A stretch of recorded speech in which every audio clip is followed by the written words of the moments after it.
When someone talks about philosophy, do you automatically envision old white guys with graying beards? I mean, probably, right? But what if Tupac is the greatest wisdom teacher of our time? What can rap teach us about life's deepest questions? And if they were still alive, would we actually find Aristotle and Plato at the nearest hip-hop jam session? I mean, I'd like to believe that was true. Well, welcome to This Plus That, a show about connecting the seemingly unconnectable and why it matters. My name, of course, is Brandy. I'm your host. And as you might have guessed, this episode of the podcast is all about the intersections of freestyle rap and philosophy. And Brenton Zola is here to talk to us about it.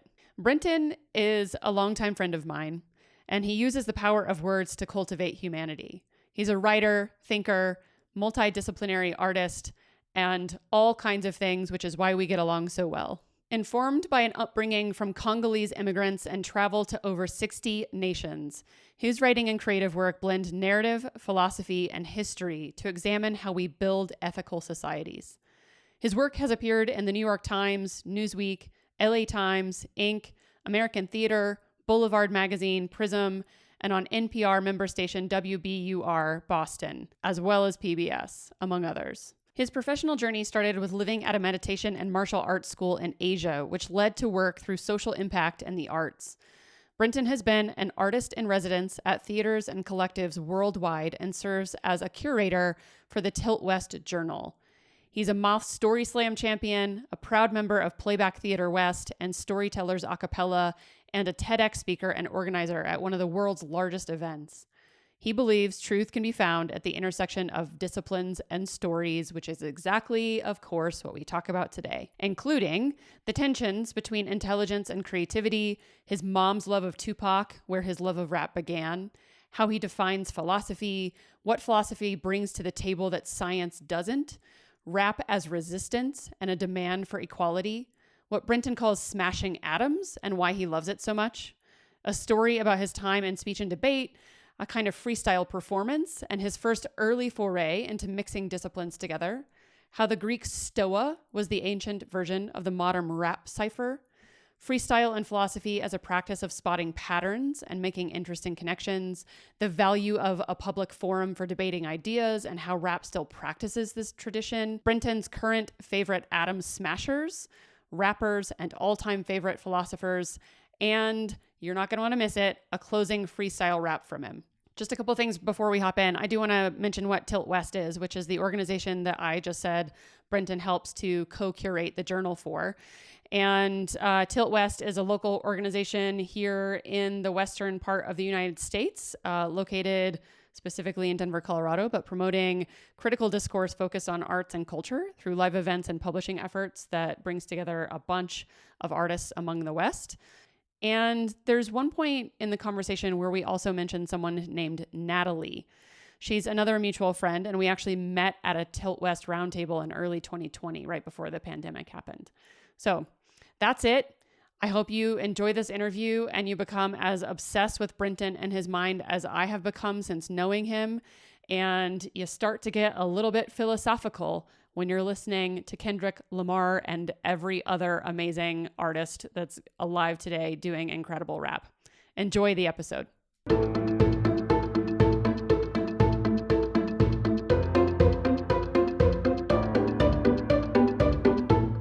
I really love Jay-Z.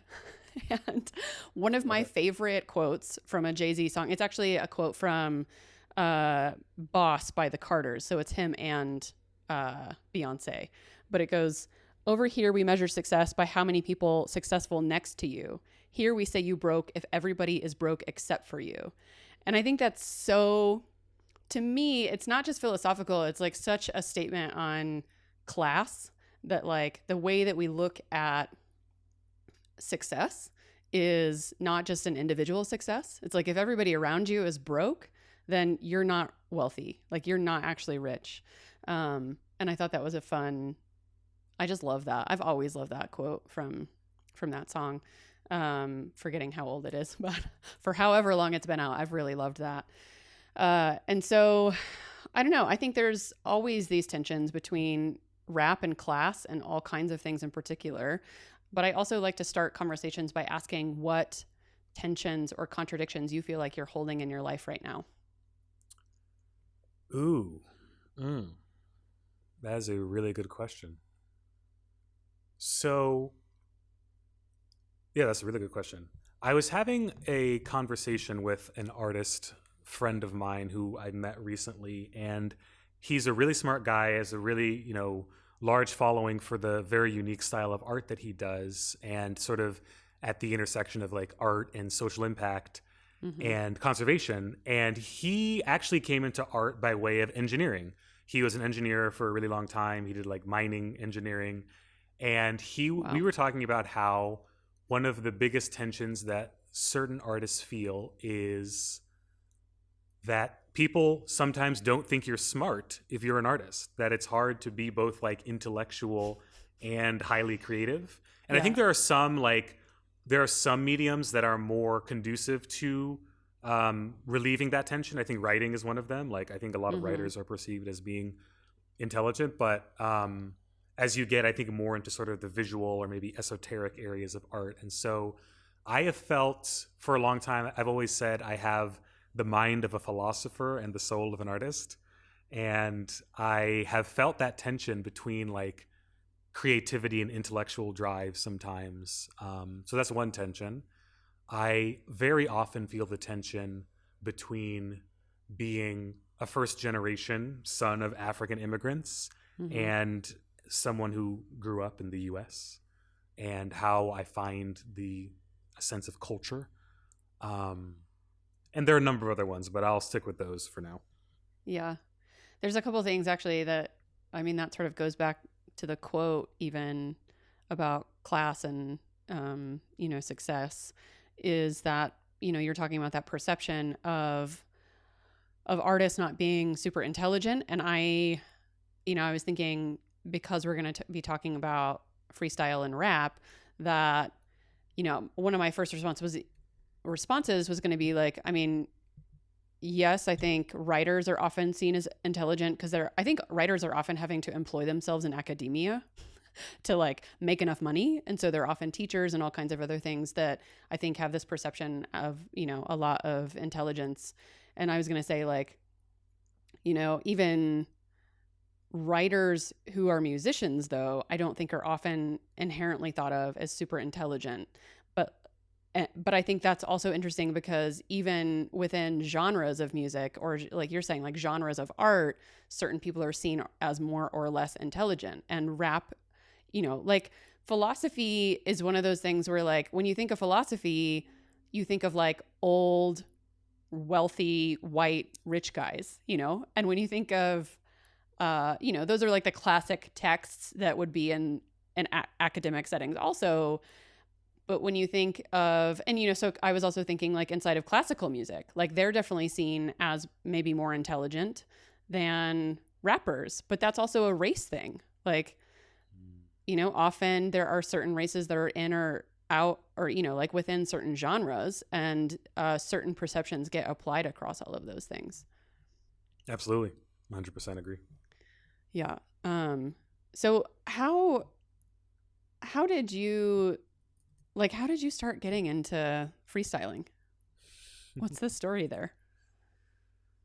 What is the story? So when I was growing up, my family, we lived a very sort of humble immigrant beginning. And so didn't really have a car for most of my childhood. And so I spent a lot of time walking to school. And this was back in the day. This is way back in the day where they had, those Walkmans. And so I remember my dad had this this old like CD Walkman. And I remember being on the radio. And this was the time, when Biggie was like super popular and Tupac, et cetera. And I will say there is no human being on planet Earth who is a bigger fan of Tupac than my mother. She would, she's just like this mostly reserved in public settings African woman, but like she would just like, be in the bathroom taking a bath or, washing clothes or whatever. And she would just be screaming Tupac lyrics while just like cranking the boombox. And so, I listened to a lot of Tupac in my life. And so I remember like, I just always loved hip hop. And so I think the first CD that I bought when I was like 8 or 9 was actually the Marshall Mathers LP, Eminem. And I remember being so excited about having this CD. It's like so nostalgic for me because it's like such a specific time in my life. It's like middle school probably. Yeah, Yep. like Biggie and Tupac and like California Dreamin' and like all those sorts of things. Yeah, Big Papa. Yeah. So, I just it hit me in a different way. And so, I would just walk to school and like have this little CD player and like be listening to all these lyrics probably that I shouldn't have been listening to at that age, quite honestly. But I just loved like the energy and the lyrics. Like I've always been a word person. And so like I always get very excited about wordplay. And like, Eminem is like a master of wordplay. And so, and then, it went from M and Tupac to Dre, and then later on to, the Roots and many, many other hip hop artists. And when I was in high school, I got into listening to a lot of freestyle because, even in the hip hop world, there's a sort of a demarcation, a bifurcation between like people who can write really good rap verses and people who can come up with things on the spot. And so I just got really passionate about listening to a lot of freestyle artists, some, famous rappers and others who are just like good at freestyling. And I just thought it was like the coolest thing. And so, I spent a lot of time walking, and I remember there were some times where like, some hard memories where like it would be 2 degrees in Denver, Colorado, and I'd have to walk like 2 hours to get from like some after school activity I was doing, like back to my house or from downtown at an internship or whatever. Yeah. And so I just had a lot of time. And so like, as I was walking, sometimes I would just like, throw rhymes together, or like, I would always be memorizing people's rhyme schemes. I would always be memorizing people's rhyme schemes. And that's kind of like how the seed was planted. Yeah. When did the philosophy part of rap start to like really connect for you? Like, is it like a history of rap? Like you started to sort of like see the roots of where that came from and why rap was created and how people were using that in a social context? Or was there something else? Yeah. I mean, I think, it's funny. All roads in many ways lead back to Tupac, where I'm going to use that as the quote for this episode. That was so great. But truly, like in the sense that he, for some people he was a musician, but I think for a lot of people, especially a lot of Black folks and a lot of, Black and brown people in general, BIPOC people in general, people understand that Tupac was really a philosopher. Like he was really talking about like, life and death and evil. And I remember during 2020, during the protests sparked by George Floyd and Breonna Taylor and Ahmaud Arbery, there were many conversations that I had where I showed people, there's like this 1-minute clip. It was like, it went viral on Twitter for a while. It pops up here and there. But Tupac is talking about why basically Black people have been like protesting and why they're very angry and why the Black community has been very angry. And basically the summary of it is, he was like, imagine you're like in a hotel, right? And he's like, you're looking like in the penthouse and like there's people and they have food. And he's like, they're just throwing food everywhere. They're having a huge party. And there's just like salami on the walls. He's like, there's food. And you and your people are standing on the outside. He's like, in the beginning, you're going to be singing like, we're hungry, want some food. We're hungry, want some food. And he's like, after about a week, the cadence of that will change to, we're hungry, we need some food. And it's like after about 2 to 3 weeks, he's like, we're gonna bang down the door, give us some food. Then it's like after about 6 months to a year, he's gonna be like, I'm breaking the lock, busting through, coming in, blasting. Like he was like, we're fed up. And he was like, we started asking as a Black community with the Panthers. And he was like, a lot of those people were assassinated. They were thwarted by the government. So he was like, we're at the point now where like we've been asking for decades and asking doesn't work anymore. Right. And so like this is like a very small snippet of how he just had this like incisive view into society. And I really I think he was far more of a philosopher than a hip hop artist. Yeah. How would you actually define philosophy? Like, how do you talk about it? Yes, good question. So I always say for me, I'm not an academic philosopher, but I studied philosophy. And I always say that I have philosophia. So philosophy literally means like a love of knowledge or love of wisdom. Yeah. And I think for me, philosophy is trying to find where the intersections and joints between disciplines are and how to ask, in a lot of ways, the unanswerable questions. As they say, like, science can tell you how to, cure diseases and build nuclear weapons and go to space, but philosophy will ask if any of that is actually a good idea, who it'll impact, and how we can distribute those things equitably. Right.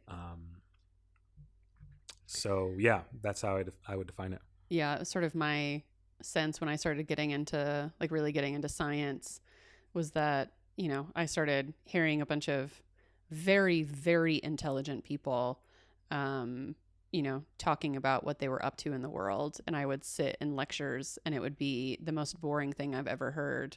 And I'd be like, I know that this is actually fascinating, but like, you don't seem to have a concept of like why this is important to a public. Someone beyond someone that can like look at a graph and chart and understand what you're talking about. So yeah, like there's this, I think, a deep need for that sort of translation work, which I think folks like you who are like polymathic in nature just sort of naturally do.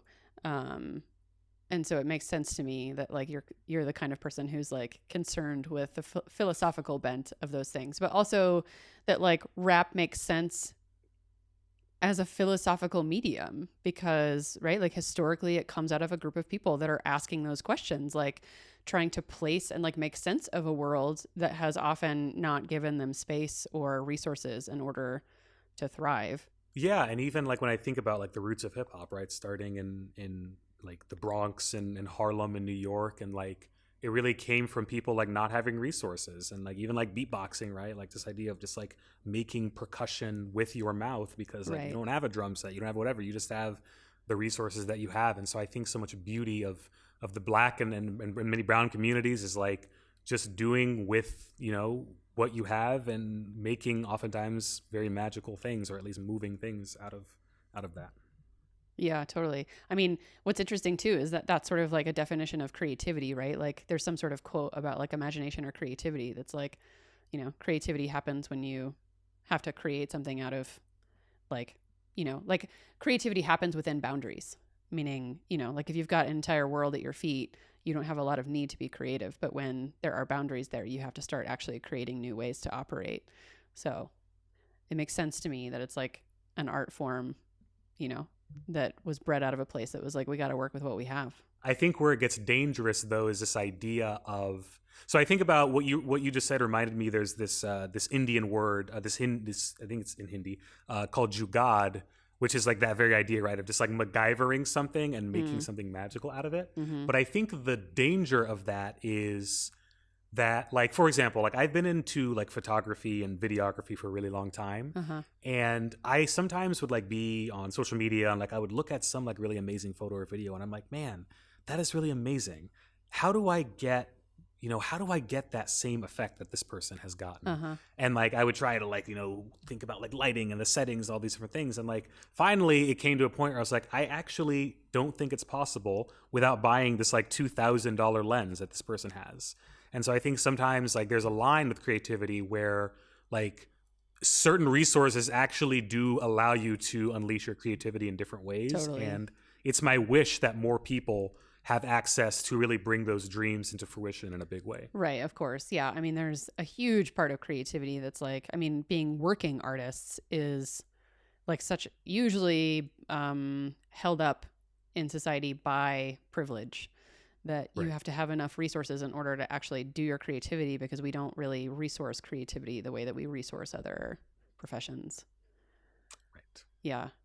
Do you feel like rap and sort of philosophy things are how you, like one of the first ways that you really started to think in this polymathic way? Or like, where do you feel like you started to like realize your own polymathy, I guess? Like, where did you learn Where did you start to recognize that like you really love combining things together like that, like spotting the patterns between them? Smashing atoms, as I call it. Smashing atoms, yeah.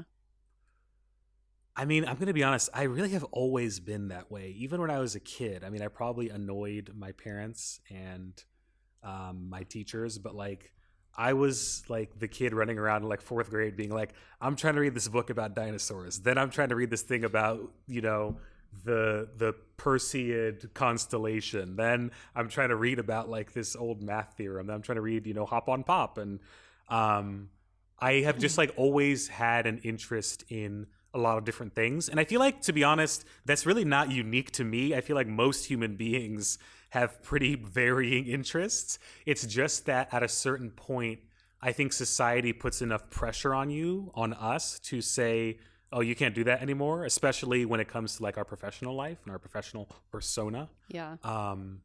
Which, the word persona literally comes from the word mask.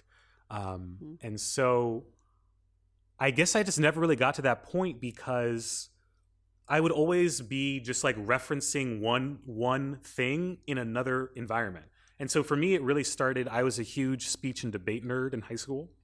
And I became like a nationally ranked extemporaneous speaker. And so basically what that means is, you would walk into a room and you would have like these bins of like, economist magazines and newspaper clippings and, academic research and music and all these different things. And you would just get a question. It would be like, what does, UN Secretary General Ban Ki-moon think his policy should be about the Rwandan genocide? And you would have 20 minutes to prepare a compelling 7-minute speech about that, basically on the fly. And so you'd have to just like tear through all these things. You had freestyle, literally. And it was like you would do multiple rounds of this every day. And so like this was like, I would compete in tournaments and like I would do this every weekend. I did this for years. And so like not only was I doing it competitively, but like, I would be in, hanging out with my coach and she'd be like, all right, like, this is how you need to improve. This is how you need to do this. Like, you're not doing good enough storytelling. You're not like pulling in enough themes from this. Like this part is too dry. Your body language is this. And so I was always thinking like there was always a combination of like, okay, yes, you need the information, but you also need like these narration. I'd have often these like turns of phrases that I would get from like pop culture that I'd influence and throw in there. And so it was like this cauldron where like, that's kind of, it's probably where like the mad scientist lab coat first got put on, where I was like, I have to really throw all these different ingredients and make something compelling. So, yeah. I love that. I agree though too. I mean, I think there's such an economic pressure to sort of narrow focus on what we're interested in and what we do for a career in order to quote unquote, like to make money. I do think there is an element about it that's, some people are more naturally just sort of interested in one particular field and others are interested in a lot more, like the David Epstein stuff. And also like my friend Lauren would, is like a Myers-Briggs expert and would be like, yeah, but like intuitives or some sort of, combination on the like Myers-Briggs spectrum or whatever are just like more naturally pattern spotters. So I would guess that you're probably an intuitive is my guess. I'm really bad at knowing those things, but like I would feel like you're intuitive probably, and that you just have a natural innate ability to be spotting patterns and making connections between stuff too. I am intuitive. That is intuitive of you. And like I think it does occur to me naturally. And like, it's so funny how like when you grow up in a certain way, you just kind of assume that everybody more or less kind of thinks in a, somewhat similar, or their minds work the same way in a somewhat similar fashion. But like I came to realize at some point in my adulthood that I was like, oh, actually, most people actually don't really think like this. But yeah, I love spotting patterns, and like I do it naturally, but also I practice it where I'm like, oh yeah, what is the connective tissue between these two disciplines, and what can I learn? Because I learn so much by thinking about how to apply the principles of one discipline to another, and I get so much joy and real progress from that. Yeah, I mean I think I could say with confidence that that's sort of how we became friends because Yeah. I think we naturally noticed somehow. I don't know where it first. Oh, I guess it was. So I met you at the Tilt West Roundtable where we were, of course, in a setting where we were being asked to mash atoms together. I think the topic was art and language, which makes sense because you're a language person. You like words. I also really like words. So I get pretty geeky about those things. But yeah, what would you say you do in the world now? Like, what's your, I don't know, job, role, like titles? It's so hard for polymathic people, but like, what do you do in the world? Yeah. So what I would say is I use the power of words and storytelling to help cultivate humanity. And so I am very, fortunate to say that I get to use my imagination for a living. So I'm an artist and creative, and my usual medium is in writing and performance art. And so, I'll work on, essays and creative writing, and then I'll also, work on theater pieces and music. And so that is sort of like my wheelhouse. But every once in a while, I'll get to step out into a couple other creative mediums that are really fun. But at the same time, I also like, and that's pretty much how I make my living. And there's also an important nexus point for me in having conversations and facilitating conversations with the public around social issues, right? Because I think art and creativity, ultimately, it's about social issues. And so, I've been an organizer for TEDx, and I've worked with a number of museums and cultural institutions and city governments to have conversations, usually through a creative lens, on how, art and creativity can build more, humane societies, more humane cities, how we can advocate for for equity in creative labor. And so I'm really interested in hosting these sorts of conversations. And, I'll do that. I do that, oftentimes as a volunteer, or just because it feeds my cup. But I would say that a lot of my work is linked by the drive for story. So I hope, let me know how I did. What do you feel like is the thing that you think is so important about these intersections of freestyle, rap, and philosophy?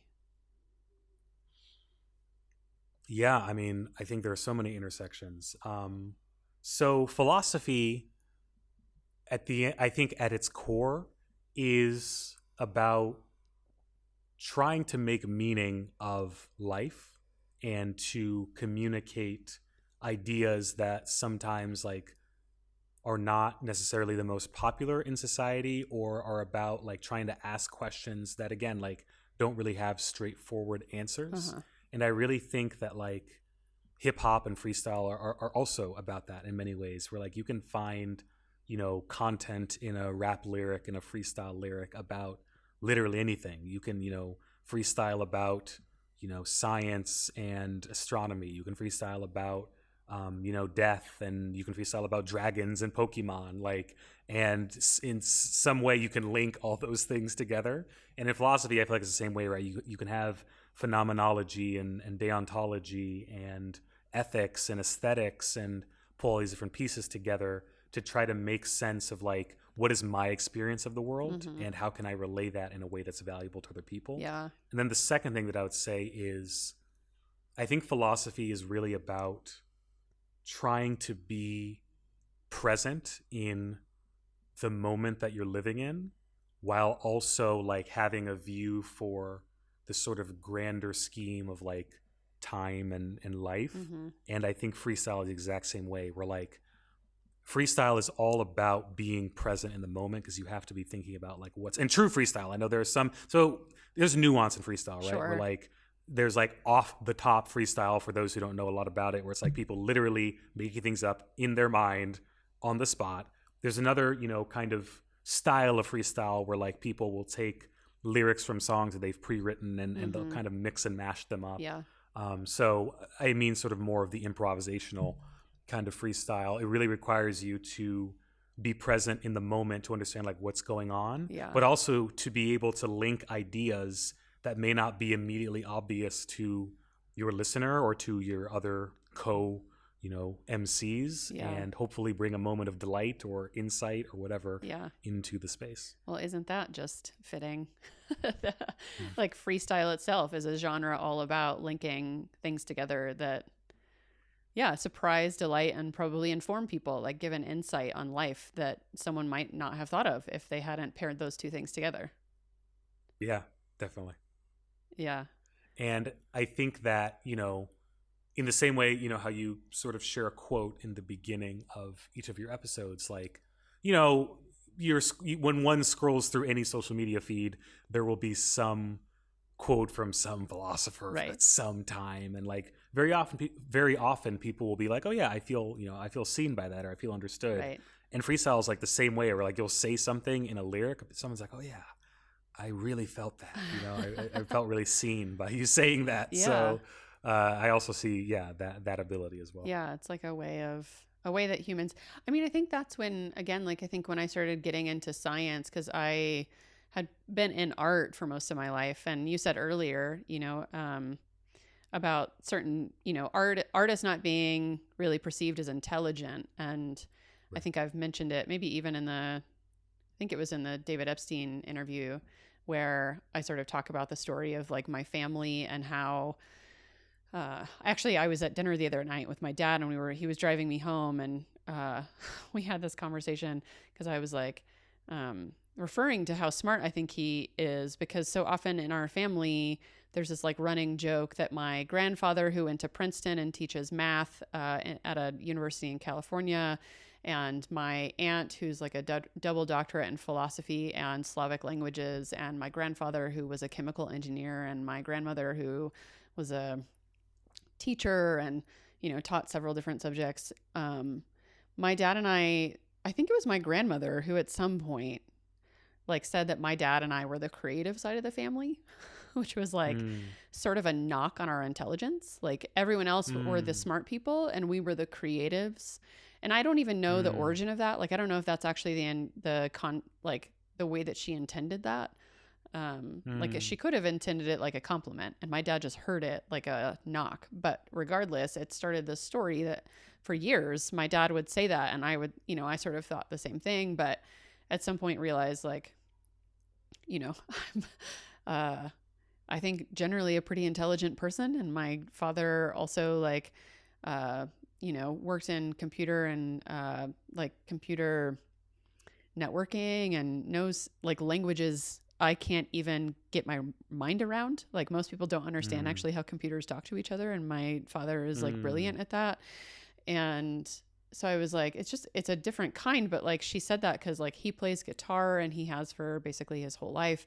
And, he does music, and I draw and paint and do these other things that were always seen as very artistic, of course, but no one really thought of us as the intelligent folks. And so I spent a lot of my life, starting out in more of like artistic pursuits, and also like you, like socially minded. I was more concerned about like the implications of art on social situations, and the impact of that, and how we actually, like for me, I think the philosophy comes in from a place of like a constant desire in my life to wonder, how does the way that we structure society and like how does our art also in the storytelling that we do impact the way that we think of other people and the way that we create policy, and like how do we build society in a way that like is actually impacted by the way that we think about each other, and art has a lot to say about that and those sorts of things. But yeah, when I started really digging into science was the first time I went like, oh, like art, science, and philosophy, or religion, or like whatever sort of like, bucket that speaks to the sort of grander, wise traditions of our lives or whatever. I like at some point realized that they were all different languages for asking like, why are we here? What does it matter? And how do we live today and into the future? Yeah.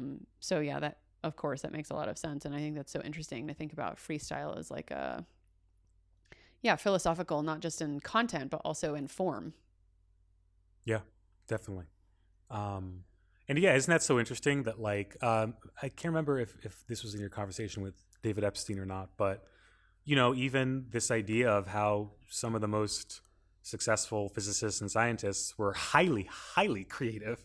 Yeah. And that helped to influence the way that they were able to link ideas together and Right. to be in these sort of free form ways. And like some of the greatest physicists have been like, you need a lot of imagination to be a physicist Yeah. because like it's literally your idea to think of theories that do not exist to explain, you know, things that are fundamental to our world. Right. Like naturally, if you're looking for scientific breakthrough and we've not discovered something yet, you have to think outside of what anybody has thought of yet, which is naturally Right. a spirit of imagination. So yeah. Yeah, one thing that I would say is, you know, back in the day in the old Greek tradition, they had the Stoa, right? It was like this building, this place in the middle of the city square where people would come together and, you know, basically philosophers would just jam with each other about like different philosophical topics. And that's why actually for people who follow Stoicism, that's where the word stoic comes from, literally from the Stoa. Yeah. And when I think about, like, for example, Plato's Symposium, a text that I've read more times than I can count. If you want to talk about anyone ever wants to talk to me about Aristophanes and love and Glaucon, all these different people. But I mean, let's do it. Aristotle's Symposium is just the Greek version of a freestyle rap cipher. That is what it is. What's a rap Like, cipher? So great question, Brady. What is a rap cipher? So a freestyle cipher is when rappers, MCs come together, and literally oftentimes you will very literally stand in a circle or sit in a circle, and someone will play a beat, and people will just rap, and they will pass the mic, either literally sometimes or proverbially, they'll pass the mic to each other, and everyone will create basically a freestyle experience together. So you'll like play off of people. Someone will finish saying a line, someone else will jump in. Sometimes people will rap about the same topic. And so it's just like a little like rap jam session. And it like is like, yeah, it's so interesting to see like how themes emerge and how, you know, competition sometimes can emerge and, you know, people start like having, you know, contests with each other and they'll pass ideas back and forth. And so, yeah, I think when I think about philosophical, you know, circles and symposia, it's like, yeah, this is just the ancient version of the cipher. Yeah. So I'm assuming like Aristotle and his crew like would get together and like sit in a circle and just like philosophize. Yeah, they just jam on ideas. Yeah. Yeah, exactly. which is so funny because I'm thinking about, you know, where we met in the context of like Tilt West and a roundtable discussion, which for anyone listening who doesn't have any idea what that is just like a gathering, I think of about 30 people in a room, and it's always a topic that's art plus something. So like I said before, you and I met in an art plus language conversation. And I think it's so funny because oftentimes I feel like the sort of contention with those, whether it's Tilt West or anything that's sort of similar, where you're just gathering a group of people to sit in a circle and talk about things, people are, I think, often like, what is the point of that? Like, we don't come out with solutions. Like, This just feels like navel gazing, sort of. And to me, I think that's so interesting because I think like I don't engage in this discussion because I want an answer. I'm here because the questions are so fun, you know, to like do that sort of freestyling where like someone says something, then it's like, oh, that triggered something else. I thought of this connection, and then someone else brings something else up into the conversation. And, you know, like always, I was in that like round table and I brought up a rival because I was like, we're talking about languages and the way that language shapes the way that we see the world. And like, that makes so much sense to me. And then, you know, at the end of it, you and Natalie and some other folks like came up to me to be like, oh my gosh, like I totally see that. We get it. I love that movie. It's so incredible. You know, so like, I love those situations because not only does it foster, interesting thought. Like that just reminded me of, I used to be really involved in the local food movement scene here in Denver and food security stuff. And often there was this organization that for years, every month, once a month, would just bring together everyone in the food, like local food community for a potluck.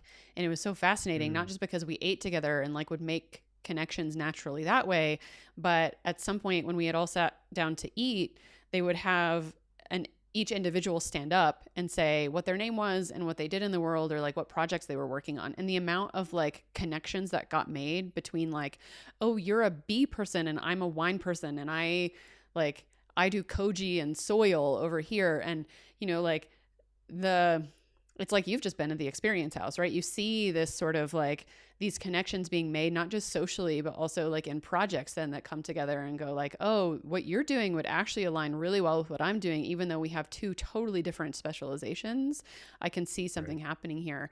And so I don't think it's navel gazing when it's actually like, it is doing some sort of social connection where, I mean, we wouldn't be having this conversation probably if you and I hadn't like really bonded over a rival, you know, like in that conversation. And also just like the inherent, I think, value of sitting around and talking about the nature of life, you know, like I think there's value in that, and questioning why we're here. And, you know, again, like not with an intention necessarily to come out with some sort of like, we have solved life's mysteries, but like actually having a public forum. And I think, you know, I've actually been having a lot of conversation with people recently that have been talking about politics here, especially in the US, that like, it feels like we've lost a public forum. Like there is no informed, reasoned debate amongst each other. And, you know, like it's mostly performance. Like we see political, you know, like presidential campaigns or something where it feels like people just go up and they perform the role that they're supposed to perform and just sort of like say all the things that they know that their party really cares about and like argue with someone on stage. But there's no real public dialogue about like really working out in public with each other what we want life to look like. And so I think that's interesting that like, you know, freestyle and rap actually still hold that tradition in a way that I think a lot of places don't. Absolutely. And I would add to that for those who might think to themselves, what's the point of having that? I think it's also a forum to come upon ideas or ways of engaging with the world that you otherwise wouldn't have access to or wouldn't think of, you know? And I think freestyle is interesting in that way where, you know, when you walk into a cypher, especially when it's like a lot of different kinds of freestylers, MCs, and especially nowadays, like, you know, because of, you know, Broadway musicals and, you know, Hollywood and a lot of, you know, different large media outlets and social outlets in society embracing hip hop in a much different way. I feel like it's become a lot more acceptable to just like, because I feel like back in the day, it was like people like, oh, you engage in rap. It's like, you know, people thought you had a certain perception of you, right? But now it's like anybody, literally anybody. It's like Ratatouille. Anyone can cook. Like anybody can rap.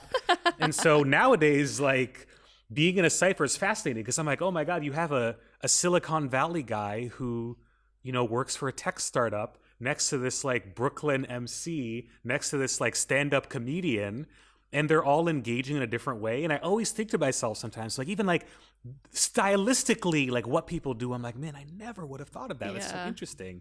And so philosophy, I feel like is the same thing, right? Where like, if you were a Stoic philosopher, if you were, you know, Zeno or something, and you came upon Epicurus, who's talking about like, you know, happiness and having a life based on happiness, whereas like Stoicism is about like, you know, having a sort of sense of detachment from life. It's like, how are these two ideas going to mix together? I don't know. But that's the forum for those ideas to sort of to meet and sometimes maybe even clash a little bit. Yeah.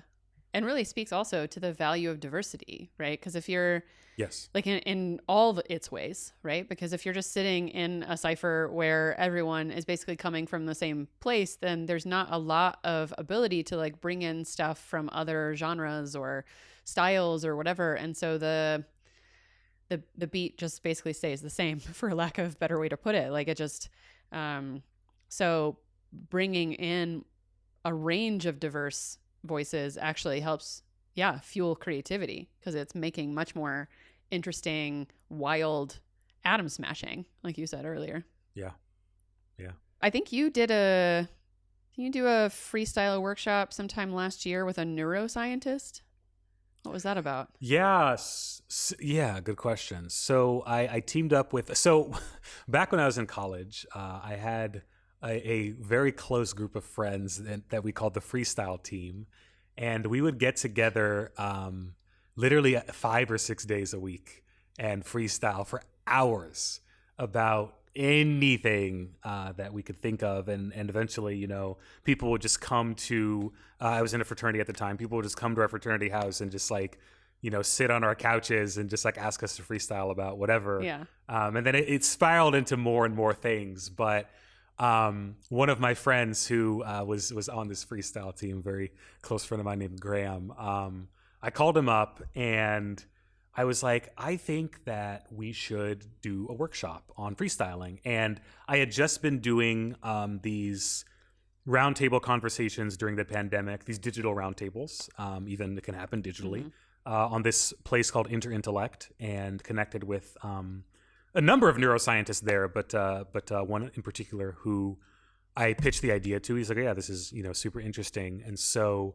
I basically told him kind of like the research, and he pointed me in some directions about how to go deeper into, you know, the dorsolateral prefrontal cortex and the medial prefrontal cortex and all this research on what happens in the brain when you're improvising and freestyling. And so my friend and I, we put together this workshop where I took this research and we had a couple of neuroscientists like on the call, and we led this workshop where we talked about the science of improv and freestyle, and then we led an actual like hour-long freestyle workshop where we gave people the building blocks, and then by the end we had them freestyle, and then we checked in with them from how they felt in the beginning to how they felt in the end after, you know, learning what was happening and engaging and all that. So that's very cool. Yeah, good fun. Is there anything else right now that you feel like you're mashing together that's getting you really excited? Or like even other people that are mashing cool things together that are inspiring you? Yeah, there are so many mashers out there. I'm sure your list, like mine, is very long. But recently, someone who comes to mind, or just any project that you might be working on, or like creative ideas that you're mashing together that's getting you really pumped. Yeah, definitely. So I have been working on this one-man show that actually I've been able to refine here in Morocco, which has been amazing. And basically the concept of it is it's a piece about identity, and it basically is revolving around the idea of the African griot. So the African griot was the storytelling bridge between basically like the old stories of humanity and culture and the you know, the living and the people who want to hear those stories. And so I basically put this performance together where I invited, you know, an audience to come and share their personal narratives, and I combined principles from, you know, playback theater, improvisational theater, music. I had original music. I had old spirituals. There was sort of a fable arc in it, and just sort of creating this like immersive world for people where I was sort of giving them these like mythical identities. Yeah. And, you know, the reception was extremely positive, and I've actually been I just got a grant to like kind of work on this project some more. And so I've been like raising a little bit of money to sort of add on to it, but I've been really excited about this. And there's a number of other things that I'm working on. I feel like all of my work in some way is atom smashing, but I'm really excited about that. Humans who are smashing atoms. I think about a friend that I met in this experience, who's become a fast friend of mine. His name is Von Wong. You can look him up anywhere at Von Wong.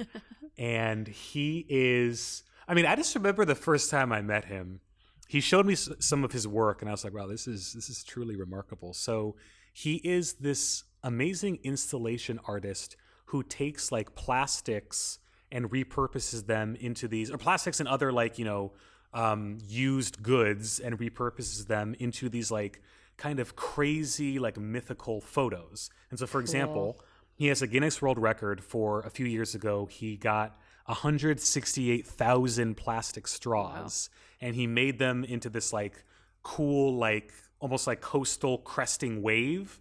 And he had like a little boy like walking through the wave, and he like did this like kind of mythical photo that went like crazy viral. And just the atom smashing that he does between like installation art, photography. He's the man I was talking about. He used to be an engineer, like engineering, videography, sustainability, climate change. I think is just like super fascinating. That's so cool. And yeah, and he and I are just geeking out because he's in a documentary right now about climate and sustainability, and Ryan Reynolds is like narrating his story, and so it's fun stuff. And so he's definitely someone that I think of, and I think about one other person who comes to mind is this poet friend of mine named Max Stossel. He's sort of is smashing these atoms together of. He's been doing a lot of work with Gen Z. He was actually one of the original people working at the Center for Humane Technology, which was featured in The Social Dilemma. Yep. And he's been working at this sort of nexus between helping teens navigate the philosophy behind technology and social media use and what it means when it's like embedded into your life with like poetry and videography. And he's just coming out with this like really cool kind of like Bo Burnham meets like spoken word video special. And so, just like some really cool atom smashers that I'm always happy to shout out. Yeah, so. You mentioned just really quickly the number one, you're in Morocco and quote unquote this experience. Yes. Can you explain what you've been doing there? Yeah. So I came here for this experience called actually the Experience House, called Experience House. Experience House is basically... So, okay, I got to take a step back, right? Because I think I always try to think about how I would listen to something if I didn't know anything about it. And like, I'm always very sensitive to being like, this sounds like some crazy, like, hippie or weird or esoteric or whatever. And so let me just say it in as plain English as possible. So Experience House is a month-long experience where approximately between 20 and 30 people from all manner of disciplines, whether that's writing, science, art, etc., come together to live in a place for a month and to do different experiences, to design experiences that they wouldn't have been able to do in any other environment. So basically, it is literally a laboratory of many multidisciplinary individuals to come together and smash atoms. So for example, there was, someone threw a surprise Moroccan wedding where, there was a couple who was going to renew their vows. And so they brought together like, African musicians and traditional like, Moroccan, those Moroccan, I don't even know what they're called, but they're basically like the platforms you carry the bride and groom on. Right. And like there was a Moroccan hammam. And so we did like cultural exchange. There was, people did concerts in a Moroccan hammam. There was, masterminding and meditation. We did a silent meditation in the Sahara Desert where people literally went off in the desert in silence for hours and did like reflecting and prompts. And so it was a place for people to just think about, how do I create a remarkable experience for not only the people here, but how can I take something that I've tested here and bring it out into the world in some way that's relevant to the work that I do. A different kind of freestyle. And so that is what I've been doing. That's awesome.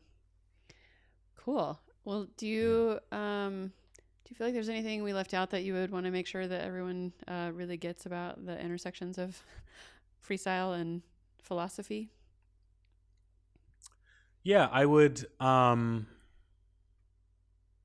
would say a few more things, or just a couple things in brief, which is like, I think about a couple of my favorite philosophers, one of them being Heidegger, and Heidegger was very concerned with like this idea of the sublime and just like being. Also, actually, one of his most famous books is called Being and Time, but just this idea of how can I have an experience that elevates where I think I belong in the world, and an experience of awe and connection.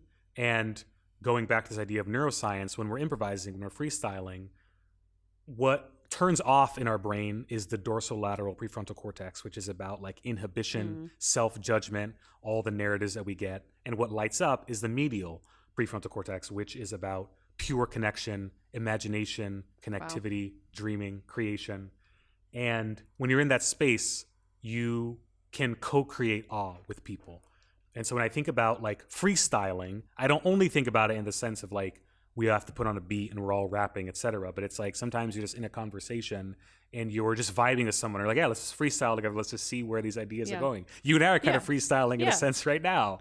And so I think that it's not something like for anyone who wants to bring the energy of freestyling into their life, into their work, it's not something that has to be restricted to a rap cipher or to some academics, waxing philosophic late at night over a glass of wine. It can be in any environment.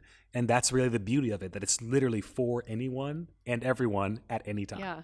Okay, so who are your favorite rappers and philosophers? So one of my favorite rappers, Kendrick, I feel like he's in the Tupac lineage of really being kind of a modern day. Yeah. Yes, Kendrick Lamar, excuse me. Yes. Yep, Kendrick Lamar. He's basically just a modern day hip hop philosopher. I think that's so interesting because I mean, who you're naming, and I'm sure part of why you're naming them is because they're popular, but I think part of why they're popular is because they actually are philosophers. Like everyone you've named so far are people who culturally hit an incredibly sensitive nerve, who are speaking to something that really resonates with people. And I'm going to guess that part of that is because they are people who are, asking those bigger questions and something that, just hits at something deeper for people. Yeah. And, there's so many lesser known MCs and hip hop artists who I, would always shout out to the end of time. But yeah, I think for a conversation like this, like these sort of easily grasped names are sometimes a bit easier. I love Black Thought from The Roots. He's amazing. And actually all of The Roots, all of them, Questlove, all of them.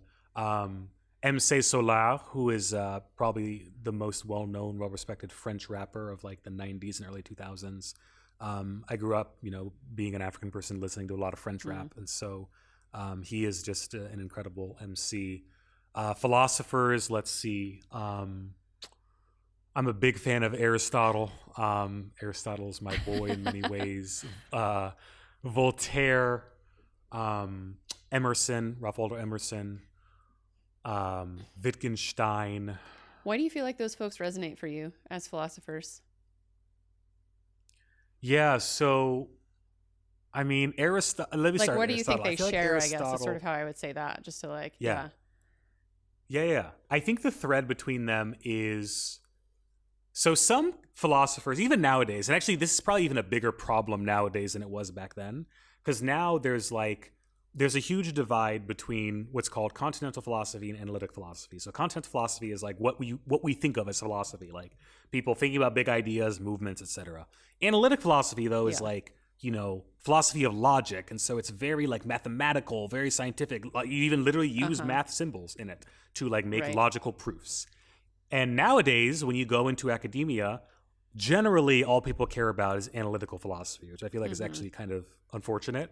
And so for me, the thread of all these individuals is, I'm a storyteller. And what's funny, Brandy, is for anyone who's listening, when you walk into a class where they're teaching playwriting or screenwriting or really anything that is narratively based, novels, etc., one of the first things they will do is they will hand you a book called The Poetics.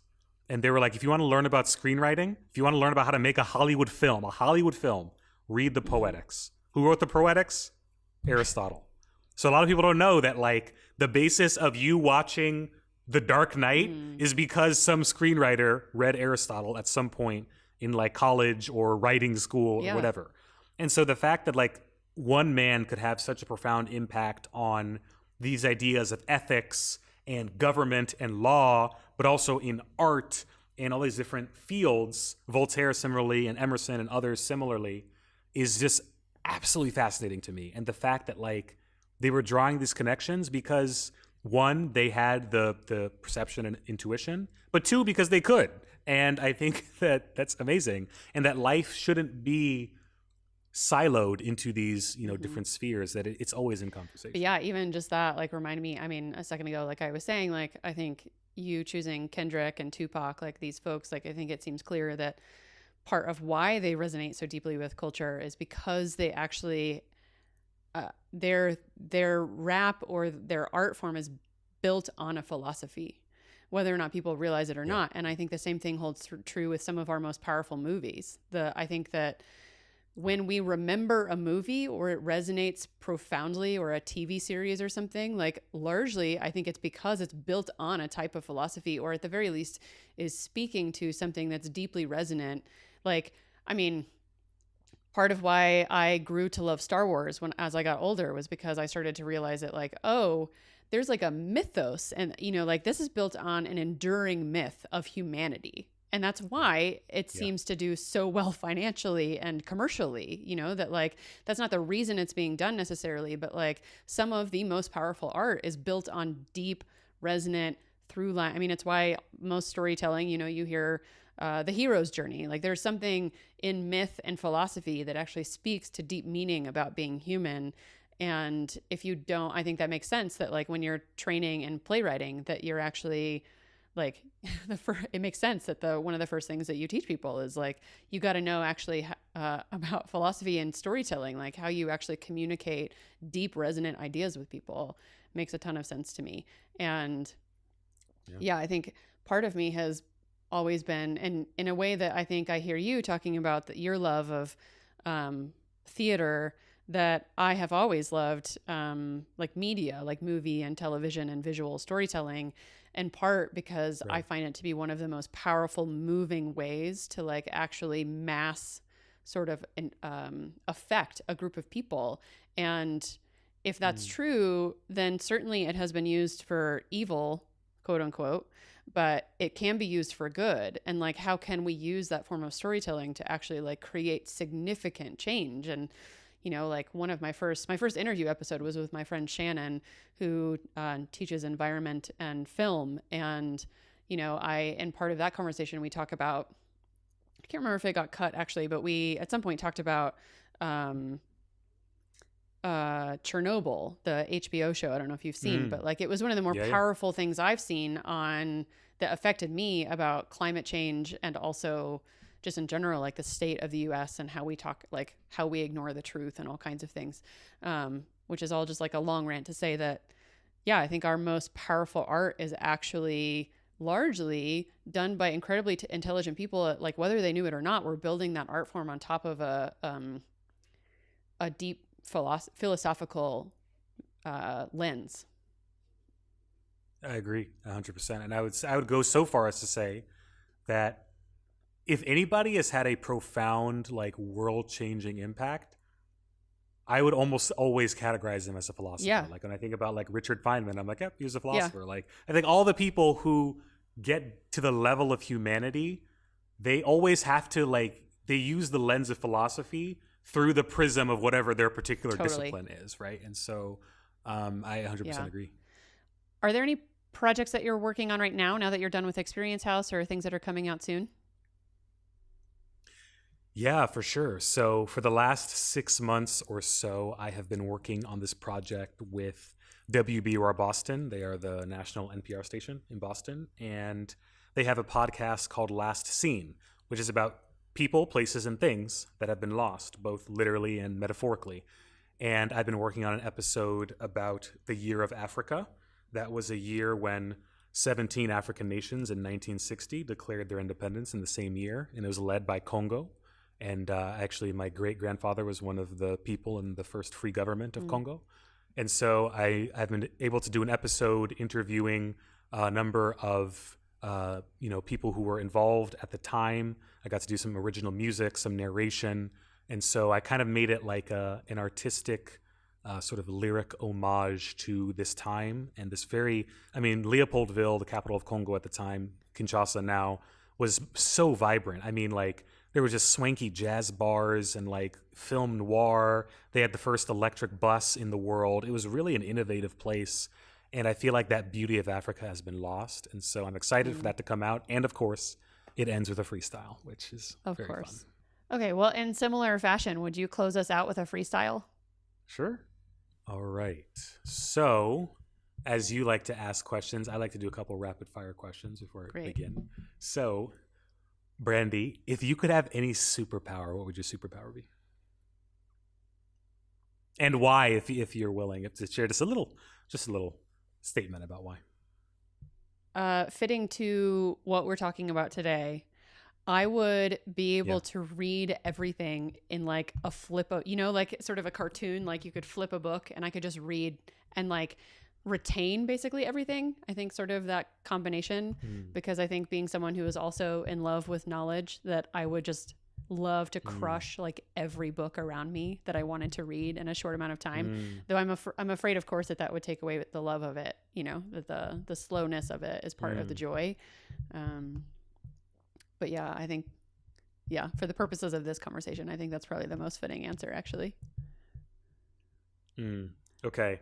And then you have to be stuck on a desert island. You only get one form of media for the rest of your life. And one thing. So like you only get one movie or one book. What are you bringing with Arrival. Arrival, that's lit. Oh, wow. I think, well, okay, I mean, cool. Is that what you mean? Like, that is what I mean. Exactly. Like I'd be able to bring like one DVD or something. Yeah, exactly. Yeah. Yep. Yeah. Cool. Yeah, we're going to stick with Arrival. Cool.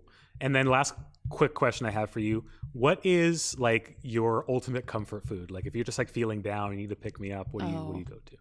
It's either pizza or ice cream. Okay. Those are both classics. Nothing too special there. Cool. Great. All right. So it's a sensation with Brandy here. Beautiful conversations. We are going in. I am tipping my hat because we are jumping in. It is this plus that. That is where we go and connect the ideas, where we come back and we go from flow to you and me. Yeah. And I'm saying this is where we connect. This is the place where beautiful minds intersect. So let's step back and let's outlast, because we're getting on the airwaves, on the podcast. And no, I'm saying we got to get the knowledge, and it's for the philosophy outside of the college. So I'm going to go in. I'm not going to stop it. We're getting a little philosophic because, I just had to flow it. I could be Tupac, Kendrick, or maybe a stoic like Zeno. It's free flow. We are stepping back because right now it's always love, never on the attack. Because right now I'm just asking, what are you knowing them? When you in a cipher, that's the freestyle symposium. We are getting back. I'm saying, get on the wine. This is the place where we hear the gears grind. The place where we go, where we flow. And I'm saying, yes, you have to know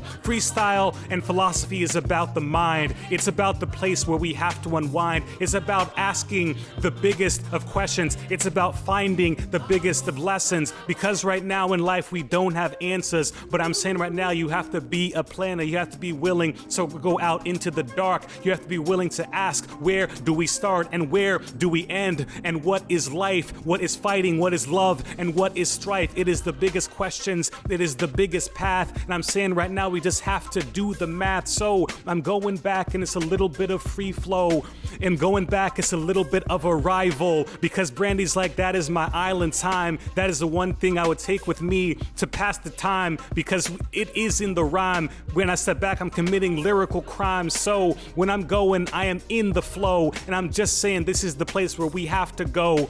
And I'm gonna go, and I'm not feeling like I'm a rookie. I'm gonna go get some pizza, maybe a little cookie, a little ice cream. I'm feeling down. We are gonna go back. We're gonna run the town. So I'm telling you, no, it's not in college. When you're going, you just have to crush the knowledge. That is the superpower from the top of the tower. And this has been just the most beautiful hour. So I'm saying right now, sneaky like her cat, because with Brenton, it was this plus that.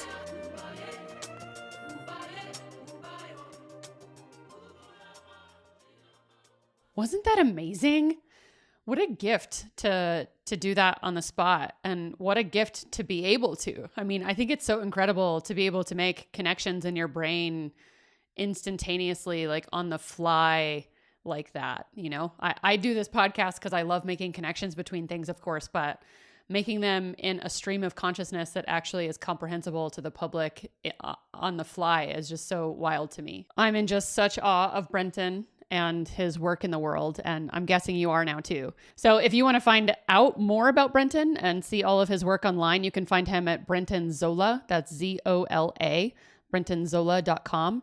You can find that link, show notes from our conversation, and links to everything else we talked about as usual, by going to his episode on my site at thisplusThat.com/episodes. ThisplusThat.com is also where you can sign up for my newsletter, which is the only place where I share like really personal sort of insights from my own world and make connections between things that are fascinating me and meaningful to me. Like today, I'm recording this on a day when I sent out a newsletter, and this last one was on the intersections of beauty plus risk.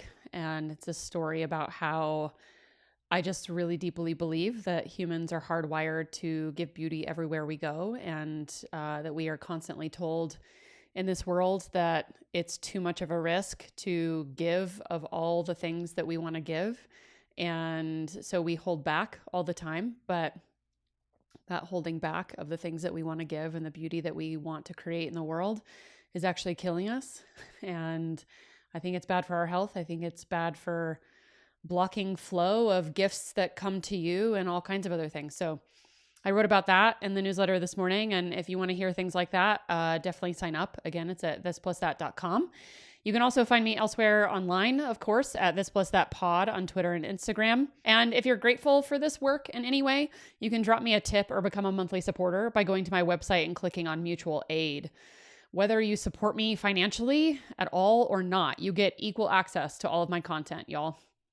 I'm not charging for, getting access to certain private things. I want to give everything away to you. And if it's a gift in your life that you would therefore gift me, and sometimes that looks financial, sometimes it looks like just talking to other people about this work and sharing the podcast or the newsletter or anything else I do, if that's meaningful to you.